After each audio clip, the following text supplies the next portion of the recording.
From the world of John Wick, ballerina भले ही एक हफ्ते बाद ही सही पर इंडिया में रिलीज तो हुई और हमें मौका मिला इस बैड एज एक्शन मूवी को देखने का। जो भी हम जॉन विक फ्रेंचाइज से एक्सपेक्ट करते हैं ये फिल्म हमें वही देती है। एक्शन के मामले में तो ये फिल्म हमें जरा भी डिसअपॉइंट नहीं करती। ये एक न्यू बार सेट करती है फ्यूचर में आने वाली एक्शन मूवीज के लिए और बैलेरिना को बीट करना इजी नहीं होगा। Ana de Armas is so damn good while performing her action scenes. John Wick का कैमियो भी वेल इंटीग्रेटेड है स्टोरी में। बैलेरिना रिवेंज आर्क के अराउंड रिवॉल्व करती है जो कि ऑफ कोर्स हमने पहले भी कई बार देखा हुआ है और स्टोरी प्लॉट भी काफी बेसिक है, काफी सिंपल है। पर स्टोरीज के लिए थोड़ी हम जॉन विक मूवीज को देखते हैं। एक्शन इन मूवीज का हार्ट है और हम इन मूवीज को इनके नॉन स्टॉप बैडएस एक्शन के लिए ही तो देखते हैं। और बैलेरिना इस मामले में कहीं से भी 19-20 नहीं है, इनफैक्ट वो 21 ही होगी। It's just perfect. Ballerina John Wick franchise के बार को और भी हाई सेट करती है। अब देखो ऐसा नहीं है कि मूवी में कोई कमी नहीं है, पर वो कमियां काफी माइनर है जिन्हें इजीली नजरअंदाज किया जा सकता है। तो सब पर बात करेंगे मूवी में क्या अच्छा है और क्या नहीं। पर सबसे पहले ऐसे ही और भी वीडियोस देखने के लिए आप द सुपर पॉप शो को सब्सक्राइब कर दीजिए और साथ में नोटिफिकेशन बेल भी दबा देना ताकि पॉप कल्चर से रिलेटेड कोई भी वीडियो आप मिस ना करें। तो बिना कोई समय गवाए चलिए वीडियो शुरू करते हैं। तो बैलेरिना मूवी में ज्यादा कोई नेगेटिव नहीं है, तो पहले जरा नेगेटिव पे बात कर लेते हैं। देखो ये तो हमें पता ही है कि इस मूवी के रीशूट हुए हैं और वो देखते हुए फील भी होता है कि बाद में चैड स्टेलेस्की ने कई सारे सीन्स रीशूट किए हैं। रीशूट ऑलमोस्ट 3 महीने तक चले थे। मोस्टली एक्शन सीन्स के रीशूट हुए थे। मूवी जब शुरू होती है तो हम ईव और उसके फादर को देखते हैं। अब यहाँ पे सीन ये हुआ कि जिस एक्टर ने फादर का रोल किया है वो ऐसा लग रहा था जैसे कि वो जॉन विक का यंगर वर्जन प्ले कर रहा है। आधी मूवी तक तो मुझे यही लग रहा था कि लास्ट में ट्विस्ट आएगा कि ईव जो जॉन विक की बेटी है। तो यहाँ पे मुझे ऐसा लगा कि पहले बैलेरिना की स्टोरी कुछ और थी और बाद में रीशूट्स के बाद स्टोरी कुछ और हो गई। सच में जब आप देखोगे तो आपको लगेगा कि वो जॉन विक का यंगर वर्जन ही है।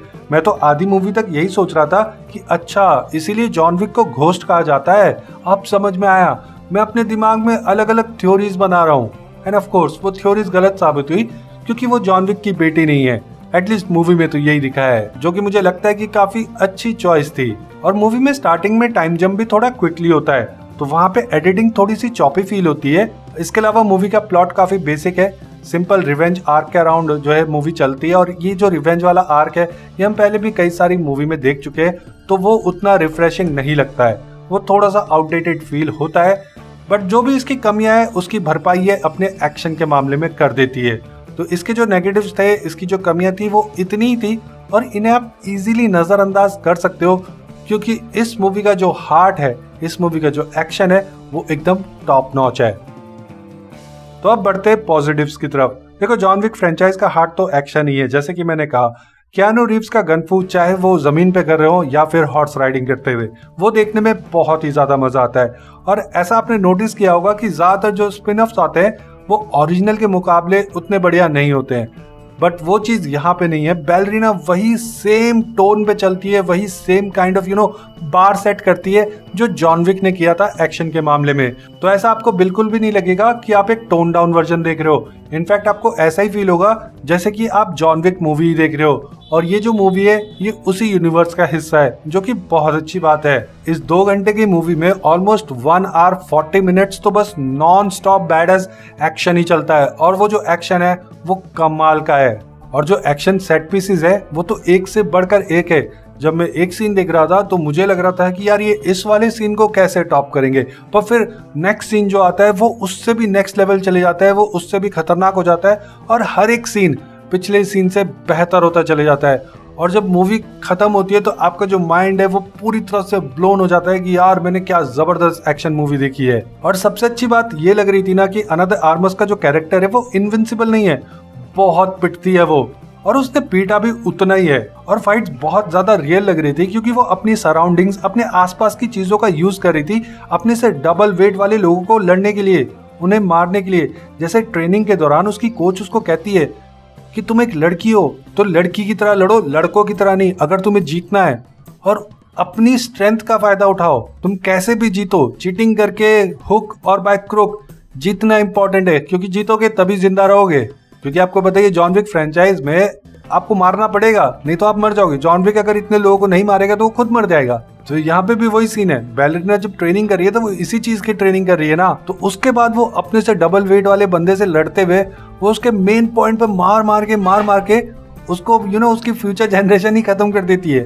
तो वो वैसी चीजों से फायदा उठाती है अपनी फीमेल होने का, और जब वो लड़ रही है तो वो अपने आसपास की चीजों को एज अ वेपन यूज कर लेती है। जैसे एक सीन है जो कि आपने ट्रेलर में भी देखा होगा, उसमें जो है वो किचन की प्लेट्स लेके जो है सामने वाले पे मार रही है, बार बार मार रही है, जोर जोर से मार रही है, आसपास उसे जो भी मिल रहा है, मीट हैमर मिल रहा है उससे मार दे रही है, ठीक है, कोई लकड़ी मिली उससे मार दिया, गन मिली वो चला दी, जो भी मिल रहा है वो अपने आसपास की चीजों को जो है वेपन की तरह यूज कर रही है।